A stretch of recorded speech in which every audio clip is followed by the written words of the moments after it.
Welcome you all in chemistry drive with Ravneet. So I hope आपको जो previous video आई है spectroscopy पे मैंने दी है वो आपको समझ आ गई होगी। सो जरूर उसको लाइक करें, शेयर करें, कमेंट करें और मैंने जैसे बोला है बेल आइकन को हिट करना मत भूलिएगा ताकि अब आपको कंटिन्यूटी में हर वीडियोस की अपडेट मिलती रहे।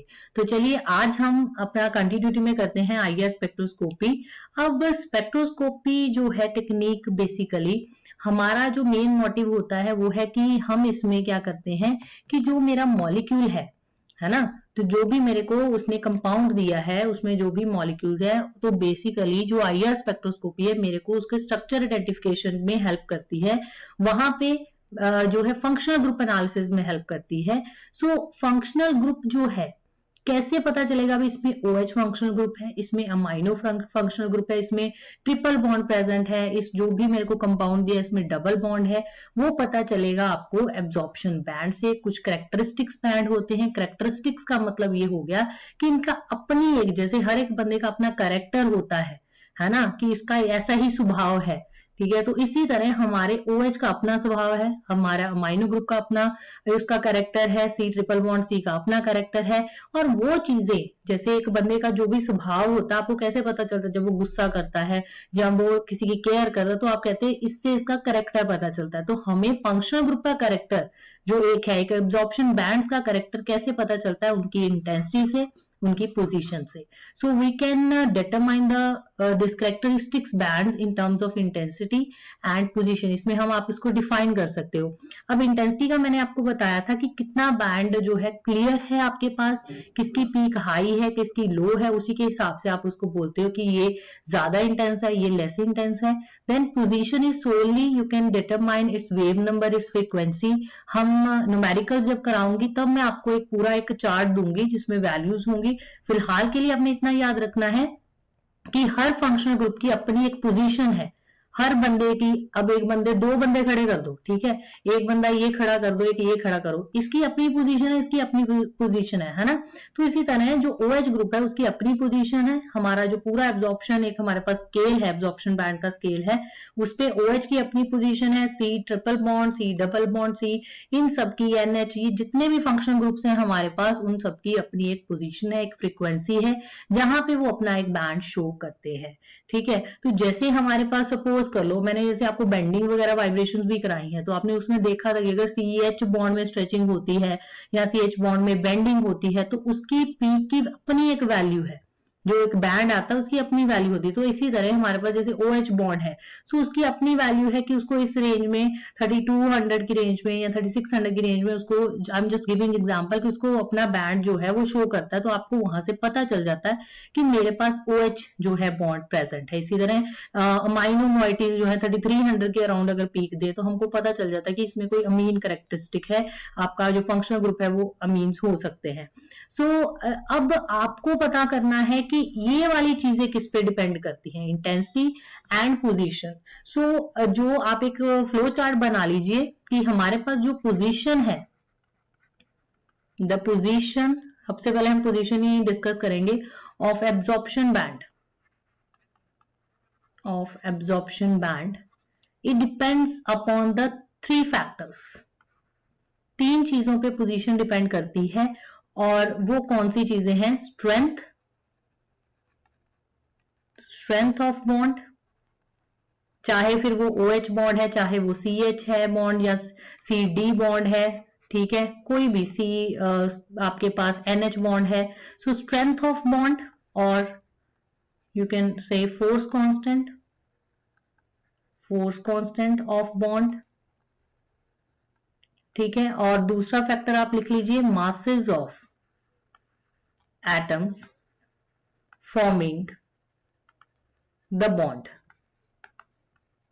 और यू कैन से रिड्यूस्ड मास। अब ये वर्ड सुन के आपको शायद पिछली वीडियो का याद आ रहा होगा, तब भी मैंने आपको पहले हुक्स लॉ करवाया था क्योंकि मैंने बोला था कि उसका यूज जो होगा हमारी नेक्स्ट वीडियो में होगा।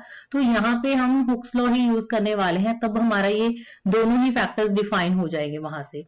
और ये आ जाता है next, third factor is the type of molecular vibration. So that's why we first of all do these things. Molecular vibration भी मैंने आपको पहले करा दी है, जैसे कि मैंने आपको बताया था, it can be stretching, it can be bending. ठीक है, ये चीज तो पूरी हमने वैसे पिछली में कवर कर ली है, थोड़ा सा आइडिया मैं दोबारा दे दूंगी यहाँ पे। So now come to the first, the strength of bond, force constant of bond. तो हमने हुक्स लॉ पढ़ रखा है पहले, ये वाला प्रीवियस वीडियो में, है ना, कि कोई भी चीज आप हैंग कर देते हो उसका कोई मास होता है, ठीक है, फिर हमने उसका रिड्यूस मास निकाला था, अगर याद हो तो m1, ये वाला फॉर्मूला लगा के m1 into m2 upon m1 plus m2। तो दो अगर हमारे पास चीजें हैं, उनका आप क्या करोगे, जैसे CH बॉन्ड था तो आपने कार्बन का मास, हाइड्रोजन का मास, वो मल्टीप्लाई करके इनका रिड्यूस मास आपने निकाल लिया था। और एक हमने ये फॉर्मूला किया था, that is the relation of your frequency with the, ये मैंने शायद पिछली में स्किप कर दिया था, इसको फोर्स कांस्टेंट कहते हैं। ठीक है, ये तो आपका जो भी मास हो गया एटम का। देन एक मैंने आपको और करवाया था, ये क्या कहते हैं, ये एक्सप्रेशन कराया था 4.12 अंडर रूट, लिख लो के बाय, जिन्होंने नहीं पता, म्यू। ये इसका रिलेशन है वेव नंबर का, ये वेव नंबर है, दिस इज वेव नंबर। ठीक है, इसका रिलेशन है reduce mass and force constant के साथ। तो यहाँ पे ये देख सकते हो, आपकी जो फ्रीक्वेंसी है that is directly related to the force constant, right. So mu is directly related to the force constant. इसका मतलब ये हो गया कि जितना, मतलब कोई भी बॉन्ड है, ये जितना ज्यादा स्ट्रांग होगा, आपको उतनी ज्यादा एनर्जी लगानी पड़ेगी इसको स्ट्रेच करने में, इसको चाहे बेंड करने में। तो फोर्स कांस्टेंट बहुत ज्यादा है वहां पे। जहां फोर्स कांस्टेंट की वैल्यू ज्यादा होगी तो वहां पे फ्रीक्वेंसी भी क्या होगी, हायर होगी। सो याद रखिएगा, stronger the bond, higher is the stretching vibrational frequency. ठीक है, सो आपको फोर्स कांस्टेंट के बारे में पता चलना चाहिए। यहां से एक चीज और पता लग रही है कि फ्रीक्वेंसीज इनडायरेक्टली रिलेटेड टू, ये जो है रिवर्सली रिलेटेड है मास के साथ। कोई चीज जितनी हल्की होगी, इतना तो आप खुद ही दिमाग लगा सकते हो कि जितनी हल्की सी चीज है उसको इजिली स्ट्रेच कर सकते हो, जितनी इजिली उसको स्ट्रेच करोगे उसमें भी क्या होगा आपके पास, ये चीज अगर कम है तो ये चीज आपकी बढ़ेगी, ये भी बढ़ेगी। ठीक है, ये डायरेक्टली रिलेटेड, ये इनवर्स रिलेशन, ये तो आपको मैथ्स का सिंपल फॉर्मूला आता ही है। ठीक है, फिर उसके बाद जो है आप देख सकते हो, यहाँ मैंने लिखा हुआ है कि stronger the bond, higher the stretching, ये आप नोट कर लो, चाहे इस तरह आप एक्सप्लेन कर सकते हो, vibrational frequency. So for example आप कुछ वैल्यूज लिख सकते हो अगर आपको कंपेयर करना है। So you can write down कि जैसे सपोज कर लो हमारे पास है C triple bond C and C triple bond N। ठीक है, अब आप बताओ कि अगर मेरे पास 3 लकड़ियां हैं, उनको तोड़ना इजी है, मतलब उनको आप स्ट्रेच इजीली कर सकते हो, कि 2 है लकड़ियां ले लो या फिर 1 लकड़ी ले लो। तो तोड़ना ही, पहले तो हम स्ट्रेंथ की बात कर लेते हैं कि 3 बॉन्ड हमारे ज्यादा स्ट्रांग होते हैं, 2 कि 1 होता है ज्यादा स्ट्रांग। जस्ट लकड़ियां जैसे सपोज कर लो, तो 3 में ज्यादा जोर लगेगा ना, वहां पे आप थोड़ा सा माइंड अपना दौड़ा लेना कि 3 जो है लकड़ियों को तोड़ने में मेरे को बड़ी स्ट्रेंथ लग रही है, मेरी वहां पे बॉन्ड स्ट्रेंथ बड़ी लग रही है, तो के की वैल्यू मेरी बढ़ जाएगी। के की वैल्यू बढ़ जाएगी तो वहां पे मेरी फ्रीक्वेंसी भी इंक्रीज हो जाएगी। तो दैट्स वाई मैंने यहाँ ट्रिपल बॉन्ड की जो वैल्यू लिख रही हूँ, that is near about 2300 to 2000 centimetre inverse के बीच में इनकी जो है एब्जॉर्प्शन बैंड जो है वो आता है। अब यही अगर आप कंपेयर करोगे, डबल बॉन्ड कोई भी ले लो, C double bond O, C double bond C and C triple bond N, तो ये आपको देखने को मिलेगा 1900 से 1500 सेंटीमीटर इनवर्स के बीच में। फिर उसके बाद आ गया आपके पास C, ये मैं यूनिट सारे समझा चुकी हूं तो आपने कंफ्यूज नहीं होना है कि ये वेव नंबर का यूनिट है कि फ्रीक्वेंसी का। तो आपको पिछली बार बताया था कि ये आपका वेव नंबर का यूनिट है। So it appears at this wave number. Then C double bond O, single bond N, तो इनकी वैल्यू रहती है नियर अबाउट 1300 से 1800 सेंटीमीटर इनवर्स। तो आप कंपेयर कर सकते हो, you can compare the values कि देखिए ये वैल्यू ज्यादा है, बिकॉज यहाँ बहुत स्ट्रेंथ लगेगी आपके पास इसकी जो है बॉन्ड को तोड़ने में या बॉन्ड को स्ट्रेच करने में। तो दैट्स वाई वहां पे हमारी स्ट्रेचिंग वाइब्रेशन फ्रीक्वेंसी जो है वो हायर रहेगी, वेव नंबर भी हायर रहेगा। आपको आई थिंक रिलेशंस क्लियर ही होंगे कि याद रखना, जब फ्रीक्वेंसी ज्यादा है वेव नंबर भी ज्यादा है, के भी वैल्यू ज्यादा है। इन तीनों को बस दिमाग में अपने फिट कर लो ये चीज को। Coming to next is the masses. तो आपको अभी मैंने पिछले रिलेशन में यहाँ पे दिखाया था कि जो मास का रिलेशन है यहाँ पे आप देख रहे हो दैट इज इनवर्स रिलेशन। जितना मास की वैल्यू कम होगी, रिड्यूस मास, ये छोड़ो, यहाँ पे देखो ये वाला, यहाँ से इजी रहेगा। जितना आपके पास म्यू की वैल्यू कम होगी, जो बार है, म्यू बार है दैट इज वेव नंबर, उसकी वैल्यू उतनी ही ज्यादा होगी। And you know that mu bar हो गया, ठीक है, म्यू हो गया, ये सारे डायरेक्टली रिलेटेड है एक दूसरे के। तो फिर यहाँ से क्लियर हो गया कि आपको जैसे सपोज कर लो, इसमें एग्जांपल बड़ी अच्छी यहाँ है हमारे पास, जैसे ये देख लो, एक मेरे पास OH बॉन्ड है, एक OD बॉन्ड है। You know that deuterium is a higher isotope of hydrogen. So जितना वो हायर आइसोटोप है, इसका मास क्या है, ज्यादा। मास ज्यादा है तो मतलब क्या होगा, म्यू की वैल्यू कम होगी। अगर म्यू की वैल्यू कम होगी, म्यू बार की वैल्यू भी कम होगी, के की वैल्यू भी कम होगी, जिसके साथ भी उसको आप कंपेयर कर रहे हो। तो यहाँ पे अगर आप OH के साथ कंपेयर कर रहे हो तो you can clearly see the value of OH bond, the absorption band is at 3570 whereas OD band absorbs at 2630 centimeter inverse। ठीक है, सो आई होप आपको ये दो फैक्टर तो पहले क्लियर हो गए होंगे। कुछ नहीं है, इतना कोई घबराने की जरूरत नहीं है। जरूरी नहीं कि सारी आपने पेपर्स में एग्जाम्पल लिखनी होती है। आपने क्या करना है, समझा देना बस कि अगर बॉन्ड ज्यादा है, स्ट्रेंथ ठीक है, तो फ्रीक्वेंसी हायर पे वो एब्जॉर्ब होगा, और अगर मास की वैल्यू जो है जितनी ज्यादा होगी उतनी फ्रीक्वेंसी कम होगी, उतना वेव नंबर कम होगा, उतना फोर्स कांस्टेंट कम। और कोई एक एग्जांपल्स जो है जैसे इनका कंपैरिजन हो गया, ऐसे चाहे आप ये दो ही कंपैरिजन बता दो। सो पेपर में लिखने के लिए बता रही हूँ, वैसे अगर प्रैक्टिकली तो आपको सारी वैल्यूज ही, जिन्होंने आगे सोचा हुआ है कि मैंने जाना है रिसर्च में, मैंने PhDs करनी है, मैंने मास्टर्स करनी है, तो आई थिंक अगर आप यहीं पे वैल्यूज लर्न कर लोगे, क्योंकि MSc फर्स्ट सेमेस्टर में होती ही स्पेक्ट्रोस्कोपी है। सो बेटर है अपना सेमेस्टर पहला तो आपको आसान लगे, ठीक है, तो अपनी वैल्यूज अभी से जो है याद करके ही रखो। सो आपके लिए बेटर होगा, और टेस्ट में भी काम आती हैं, जैसे आप नेट गेट के देते हो तो ये है ही सारा, मतलब ब्रॉडली मतलब ये पूछा जाता है, चाहे वो एग्जाम्स में, चाहे वो जो भी कॉम्पिटिटिव एग्जाम्स है उनमें भी, ठीक है, हाउस टेस्ट वगैरह में भी। तो चलिए नेक्स्ट आ गया type of molecular vibration. So I also told you in the previous video कि हमारे को स्ट्रेचिंग में जो है ज्यादा एनर्जी चाहिए होती है as compare to the bending. So पहली लाइन ही आपकी वो आनी चाहिए कि जो स्ट्रेचिंग वाइब्रेशनल फ्रीक्वेंसी होती है वो हमेशा हायर होती है as compare to the bending. ठीक है, कोई भी चीज है उसको बेंड करना, उसको खींच के देखना, आपको देखना स्ट्रेचिंग में ज्यादा जोर लगाना पड़ेगा। ठीक है, फिर उसी के साथ एसिमेट्रिक और सिमेट्रिक का जो प्रीवियस वीडियो में भी बताया गया था कि एसिमेट्रिक जो स्ट्रेचिंग होती है, ठीक है, ये हमेशा आपके पास ज्यादा हायर फ्रीक्वेंसी पे अपीयर होगी as compare to the symmetric vibration. ठीक है, एसिमेट्रिक का मतलब बताया था कि एक अगर आपका डाउनवर्ड जा रहा है, एक आपका अपवर्ड जाएगा, सो एक सिमेट्री नहीं है। ठीक है, और जो सिमेट्रिक स्ट्रेच में क्या था कि दोनों मतलब एक ही साइड को अगर बाहर जाना तो दोनों ने एक साइड को ही जाना है। ठीक है, पर अपने प्लेन्स नहीं छोड़ने, अपने बॉन्ड एक्सिस वही रखनी है उन्होंने। तो यहाँ पे वैल्यू देख सकते हो, एसिमेट्रिक की 2962 है, यहाँ पे 2853 है, ये सिमेट्रिक की है। So you can compare the value, we have the higher frequency of the asymmetric stretch. Similarly, you can compare the bending vibration of CH2 group and CH2 group की जो आपके पास bending है that appears at 1465 centimeter inverse, और bagging twisting की है 1250, ठीक है, और रॉकिंग की है 720। सो इनकी भी कंपैरिजन यहाँ पे शो कर दिया कि तीनों का। सो आपको जितना लर्न होता है एटलीस्ट उतना तो आप करिए, ठीक है, एटलीस्ट इनका तो दो का एग्जांपल दे दीजिएगा आप पेपर में।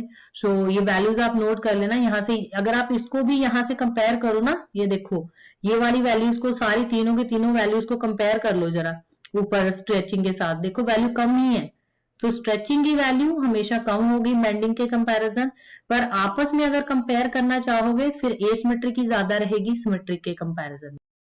और जो मैंने आपको बतानी थी कि अब आपने जो है सिर्फ अपना जो फाइनल डिसीजन है स्ट्रेचिंग वाइब्रेशन फ्रीक्वेंसी का, वो एक फैक्टर के बेसिस पे नहीं मान लेना। जैसे अगर आप अकेला मासेस ऑफ एटम को कंसीडर करोगे तो मेरे पास यहाँ बॉन्ड्स लिखे हुए हैं CH, NH, OH and FH, तो आप कहोगे भी CH बॉन्ड की स्ट्रेचिंग फ्रीक्वेंसी हायर होनी चाहिए और FH की जो है जो फ्रीक्वेंसी है स्ट्रेचिंग फ्रीक्वेंसी वो तो फिर कम होनी चाहिए on the basis of reduced mass. But when you do the actual practice, जो एक्चुअली क्या होता है कि एक ही फैक्टर जो है वो स्ट्रेचिंग फ्रीक्वेंसी को डिटरमाइन नहीं करता, इसलिए आपको तीन तीन फैक्टर्स करा रखे हैं। जैसे सपोज प्रैक्टिकल करते हो, आप कोई केमिकल रिएक्शन ही कर रहे हो, ठीक है, प्रैक्टिकली, सो आप एक ही फैक्टर की, मैंने सिर्फ सॉल्वेंट ले लिया बस उसको लेके केमिकल रिएक्शन हो जाएगी ना, आपको और भी फैक्टर्स कंसीडर करने पड़ते हैं, फिर ही पता चलेगा भी रिएक्शन जो है वो कितनी फास्ट हो रही है, कितनी स्लो हो रही है. You have to consider how much concentration you have taken of solute as well as solvent, under what condition of temperature pressure you are working. So accordingly your reaction will be either faster or slower. Right. So similarly यहाँ पे इसलिए 3 factors बताए गए कि जो आपने decision जो बनाना है अपना स्ट्रेचिंग फ्रीक्वेंसी का, वो सारे फैक्टर कंसीडर करने हैं. ठीक है. अगर आप फोर्स कांस्टेंट भी कंसीडर करोगे, रिड्यूस मास भी कंसीडर करोगे, सो कॉम्बिनेशन जब बनाओगे तो इसकी HF बॉन्ड की जो होती है वो फ्रीक्वेंसी की वैल्यू ज्यादा निकलती है स्ट्रेचिंग फ्रीक्वेंसी की वैल्यू. सो लिख लो, चाहे नोट कर लो यहाँ से कि HF की value near about 4138 centimetre inverse पे अपीयर होती है. एंड इसका बैंड जो है OH का 3570 के यू में 3600 के अराउंड भी लिखा होता है. NH जो है that is 3300 and your CH is near about 3000 centimetre inverse के बेस पे जो है ये एब्जॉर्प्शन पीक इसकी शो होती है. सो इसलिए जो चीज पढ़ाई जाए उसको प्रैक्टिकली भी अप्लाई करना ही करना है आपने. नेक्स्ट चलते हैं हम. अब हमारा बैंड कितना इंटेंस आएगा. ठीक है. अगर आप IR स्पेक्ट्रम को देखोगे, जब हम दिखाएंगे आपको प्रैक्टिकल स्पेक्ट्रो कैसे वर्क करता है स्पेक्ट्रोमीटर, सो वहां पे आप बैंड्स देखोगे. मैंने आपसे तब देखना है कि पूछना है कि आपको तब ये बातें याद रहती हैं कि नहीं. ठीक है. तो इसलिए याद रखना है भी इंटेंसिटी जो है कितनी डिफरेंट इंटेंसिटी की आपको बैंड्स देखने को मिलते हैं. सो वहां पे जो पीक्स की इंटेंसिटी होती है, ये चीज जो होती है ये 2 फैक्टर्स पे डिपेंड करती है. एक तो कंसंट्रेशन, एक magnitude of dipole moment. Concentration किसकी जो सैंपल आपने ले रखा है, और दूसरा डाइपोल मोमेंट. ये तो बड़ा ही इंपॉर्टेंट है, इसको हमने प्रिंसिपल में भी थोड़ा सा डिस्कस किया था. सो कंसंट्रेशन का मतलब क्या है कि जितने ज्यादा, ऑब्वियस है लाइट फॉल करेगी IR रेडिएशन की, जितने ज्यादा सैंपल आपके पास उसमें मॉलिक्यूल्स होंगे, एब्जॉर्बिंग ग्रुप रहेंगे, उतना ही आपका जो है वो इंटेंस आपका स्पेक्ट्रम आएगा. फॉर एग्जांपल दी है यहाँ पे, अगर नोनेन की बात कर रहे हो, नोनेन में या सिंगल जो आपके पास चेन होती है जिसमें 9 कार्बन होंगे, तो उसमें आपके पास ज्यादा रिच जो है CH बॉन्ड्स होते हैं एज कम्पेयर टू अगर आप इथेन लेते हो या मीथेन लेते हो. तो डेफिनेटली जितने ज्यादा CH बॉन्ड होंगे, हर CH बॉन्ड क्या करेगा, लाइट को एब्जॉर्ब करने की कोशिश करेगा. तो जब कितने सारे CH ग्रुप आपस में एब्जॉर्प्शन करके, तो सारों की जब बैंड एक आएगा वो काफी इंटेंस होगा as compare to the other one जिनमें फ्यू CH बॉन्ड्स रहेंगे. ठीक है. सो जितने ज्यादा हमारे पास जो भी फंक्शन, अगर OH सपोज कर लो 2 है किसी में, ठीक है, कोई आपके पास सपोज करो 1,3 डायोल है कोई, तो आपके पास मतलब 2 OH ग्रुप आ गए, तो वहां पे उतना ही OH पीक आपकी इंटेंस आएगी. सो कोई भी फंक्शनल ग्रुप, जितने ज्यादा एब्जॉर्बिंग ग्रुप होंगे, more the number of absorbing group, more intense is our spectrum. Then coming to the next is magnitude. किस हद तक हमारा डाइपोल मोमेंट चेंज हुआ है. ठीक है. Higher is the change in the dipole moment, stronger is the absorption. तो इस चीज को हम समझते हैं. एग्जांपल लेते हैं आइसोब्यूटाइलिन की एंड 2,3 डाइमिथाइल 2-ब्यूटीन की. सो यहाँ पे 2 स्ट्रक्चर्स मैंने बना रखे हैं. This is the structure of isobutylene. आपको ये 1-1 मार्क में जैसे BSc लेवल में भी क्वेश्चन पूछे जा सकते हैं कि why isobutylene show the stronger absorption as compare to the 2,3 dimethyl two butene. So इसलिए हर तरह से इसलिए कहा कि बेसिक क्लियर कर लो. जिसको बेसिक क्लियर हो गया उसको तो कोई भी क्वेश्चन 1-2 मार्क्स में दे दे तो आप कर ही लोगे. ठीक है. सो वो कहता है कि जो आइसोब्यूटाइलिन है ये तो बड़ा स्ट्रॉन्गर बैंड दिखाता है, और जबकि मेरा 2,3 डाइमिथाइल नहीं दिखा रहा. ऐसा क्यों है भाई. अब इसका एक्चुअल में क्या होता है कि इसकी एब्जॉर्प्शन की वैल्यू जो है, it absorb at near about 1640 centimetre inverse, और ये जो है ये तो भाई IR में एब्जॉर्प्शन ही नहीं दिखाता. No IR absorption band. अब मेरे को इसका बैंड आना है. ठीक है. अब इसमें फंक्शनल मोइटी कौन सी है मेरी, C डबल बॉन्ड C. ठीक है. तो मेरे को C डबल बॉन्ड C का बैंड जो है वो चाहिए 1900 से लेके जैसे 1500 वाली रेंज मैंने बताई थी आपको सेंटीमीटर इनवर्स वाली. तो उसमें मेरे को बैंड दिखाना था, तो इसने तो दिखा दिया 1640, इसने नहीं दिखाया. C डबल बॉन्ड C ने कोई एब्जॉर्प्शन नहीं शो की. ठीक है. फॉर बैंड कई तो हिस्ट्री को देखते रहेंगे इसलिए कहा कि लिख भी लेना साथ में, for C double bond C stretching. ऐसा क्यों हुआ भाई. एक्चुअल में अगर देखा जाए यहाँ तो कार्बन, ये भी कार्बन, ये भी कार्बन, ये भी कार्बन, तो डाइपोल मोमेंट पे हम कैसे आएंगे. इनका होता है भाई प्लस I इफेक्ट, इतना तो पता ही है. Electron donating inductive effect. तो जब ये हमारे जो ग्रुप है, because of these electron donating group, what happens, these two methyl group, they are actually inducing that dipole movement. ठीक है, ये अलोंग जो है इस तरफ को सी डबल बॉन्ड, ये जो सी है इसकी तरफ जो है इसका डाइपोल मूवमेंट है इस तरह से। ठीक है, अब आपको ये भी पता, अगर आप इस तरफ को और स्ट्रेच करोगे तो आपको एक ये डाइपोल मोमेंट किसके इक्वल होता है, Q into R, charge into distance. ठीक है, चाहे D लिख लो यहाँ, डिस्टेंस। तो जितना आप और इस बॉन्ड को इधर को स्ट्रेच करोगे उतना ही ज्यादा डाइपोल मोमेंट की वैल्यू बढ़ जाएगी। ठीक है, so when this bond undergoes stretching, the dipole moment increases because the dipole moment is the product of charge and distance. So as a result of this, the dipole moment जो है, ये जो change in dipole movement हुई है, इसी की वजह से C डबल बॉन्ड C ने अपनी जो है एब्जॉर्प्शन बैंड यहाँ पे दिखाया है। जबकि यहाँ पे देख लो, अगर ये आप ये भी इसको दे रहा है, ये भी दे रहा है, ये भी दे रहा है, तो जितना आप इसका सपोज कर लो, इसका डाइपोल इस तरफ है ना, इसका डाइपोल इस तरफ है, इसका इस तरफ है, सिमिलरली इसका इस तरफ है, इसका भी इस तरफ है। ठीक है, तो ये एक दूसरे को कैंसल आउट कर देंगे, ये भी कैंसल आउट कर देगा, ये भी कैंसल आउट कर देगा। तो यहाँ पे जो चेंज इन डाइपोल मोमेंट है that is equal to 0 net जो हमारे पास आएगी, बिकॉज ये अगर इस साइड को जितनी लगा रहा है, ठीक है, अगर ये आप इस तरफ को खींचोगे, जितनी डाइपोल मोमेंट चेंज कर, वो भी उतना ही कर रहा है, ये भी उतना कर रहा है, ये भी उतना कर रहा है, तो वो चीज कैंसल हो जाएगी। सो वहां पे हमारे पास कोई डाइपोल मोमेंट नहीं आती। और मैंने स्टार्टिंग में ये चीज आपको क्लियर कर दी थी कि अगर आप IR रेडिएशन फॉल करते हो, ठीक है, IR रेडिएशन फॉल करते हो, तो जब हमारा इलेक्ट्रिक वेक्टर उसके साथ इंटरेक्ट करता है ना, हमने किया था ना कि जब लाइट सैंपल पे फॉल करती है, इलेक्ट्रिक वेक्टर इंटरेक्ट करता है तो डाइपोल मोमेंट में चेंज आता है। ऐसी कहानी मैंने पूरी सुनाई हुई है आपको पहली वीडियो में, उसको दोबारा सुन लेना। तो मतलब डाइपोल मोमेंट यहाँ चेंज नहीं होगा, वो सैंपल IR एक्टिव नहीं होगा। ठीक है, वही चीज आपकी यहाँ पे है कि that your this sample two three dimethyl two butane is IR inactive, but ऐसी चीजें रमन एक्टिव होती हैं। ठीक है, अब उसके बाद चलते हैं, एक और एग्जांपल मैं बताती हूँ आपको। अब कई बार क्या होता है कि डाइपोल मोमेंट चेंज हो जाता है। ऐसी मैंने एक एग्जांपल पढ़ी है, वो आपको भी करा ही देता है। एक बच्चे का क्वेश्चन था एक बार क्लास में कि मैम इसमें तो डाइपोल मूवमेंट में चेंज आ रहा है, तो डाइपोल मूवमेंट में चेंज आना चाहिए भी पर अच्छा खासा, ये नहीं कि डाइपोल मूवमेंट चेंज हो रही है पर पता भी नहीं लग रहा कि चेंज हो रही है कि नहीं। ठीक है, सो अच्छा खासा इफेक्ट आना चाहिए डाइपोल मूवमेंट के जो चेंज हो रहा है।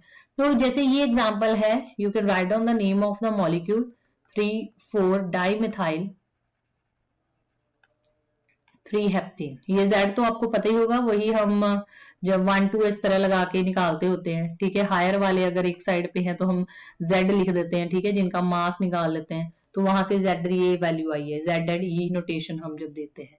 सो नेक्स्ट, अब इसमें उन्होंने कहा है कि इसमें जो चेंज आता है एक्चुअल में ना, अब आप कहोगे भी चलो मैडम ये तो मिथाइल मिथाइल है और यहाँ पे तो मेरे पास एक इथाइल है, ये इथाइल ग्रुप है, और यहाँ पे मेरे पास प्रोपाइल ग्रुप है। ठीक है, तो ये दोनों ग्रुप जो है अलग अलग है, फिर ये IR इनएक्टिव क्यों है भाई? Why it is IR inactive? This is a question. So याद रखना कि इथाइल और जो प्रोपाइल है, they have very little electronegativity difference.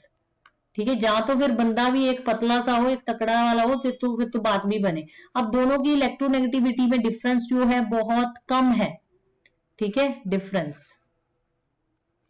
So that's why जो आपके पास further as a result of C double bond C जब आप स्ट्रेच करते हो तो जो चेंज इन डाइपोल मोमेंट आता है वो बड़ा ही स्मॉल होता है। ठीक है, और प्रैक्टिकल पर्पस के लिए जो है इसका कोई इतना सिग्निफिकेंट जो है एब्जॉर्प्शन इसकी शो नहीं होती। ठीक है, क्योंकि डाइपोल मोमेंट ही हमारा इतना जो है अच्छा खासे वाला जो कह लो कि वो चेंज नहीं हुआ है। सो इसके लिए बेटर है कि इसमें जो भी ग्रुप्स लगे हों या तो ज्यादा इलेक्ट्रोनेगेटिव हों या ज्यादा इंपैक्टफुल हो। ठीक है, तो यहाँ डिफरेंस नहीं है इतना। सो दैट्स वाई यहाँ पे कोई आपके पास मतलब ये वाला बैंड तो बिल्कुल नहीं शो होगा। C double bond C stretching vibration का कोई सिग्निफिकेंट जो है एब्जॉर्प्शन बैंड नहीं शो होगा। ये एक एक्स्ट्रा आपके लिए क्वेश्चन था। तो यही that's all I think about the intensity and absorption. बाकी नेक्स्ट जो है हम नेक्स्ट पार्ट में कवर करेंगे। एंड जाते जाते एक और टिप दे देती हूँ कि जो सी डबल बॉन्ड ओ की जो इंटेंसिटी होती है हमेशा याद रखना, काम आएगी जब न्यूमेरिकल्स करोगे। इसकी इंटेंसिटी हमेशा हायर होती है then C double bond C. ठीक है, ये एक एक्स्ट्रा चीज मार्क कर लेना। And see you now in the next video. Till then keep sharing, keep supporting chemistry drive with रवनी।